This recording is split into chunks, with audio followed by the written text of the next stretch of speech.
అదొక ఆరోపణ చేసి కోర్టులో వేశారు. సో దానికి మా అడ్వకేట్స్ కూడా ప్రాపర్ అడ్వకేట్ పెట్టుకుంటే ఎటువంటి ప్రాబ్లం ఉండదు. సో మంచి అడ్వకేట్ని అయితే మేము ఇప్పుడు ఫైట్ చేస్తున్నాం.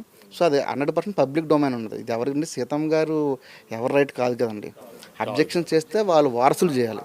వాళ్ళు వారసులు మంచి మనసుతో ఎటువంటి ఆర్థికంగా కూడా ఏమీ అస్సలు సార్ వాళ్ళు మేమేమైనా ఇద్దామన్నా సరే మా ఎవరైతే ఉన్నారో మా సీతమ్మ గారి చరిత్రకి ఎటువంటిది ఆటంకం రాకుండా భంగం కాకుండా పరువు ప్రతిష్టలకి గొప్పదనానికి ఈ ఆట ఎటువంటిది అపకీర్తి రాకుండా చెయ్యండి అని చెప్పి అన్నారు తప్ప ఎటువంటి రూపాయి ఆశించలేదండి.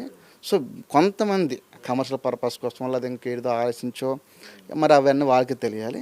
సో వాళ్ళు కోర్టుకి అయితే వేశారు, ఏదో కేసు వేశారు, అది నడుస్తూ ఉందండి. అది పెద్ద ఇష్యూ కాకపోవచ్చు కాకపోవచ్చు అనేదానికి ఏంటంటే ఆయన ఏం చేశారో మనకు తెలియదు.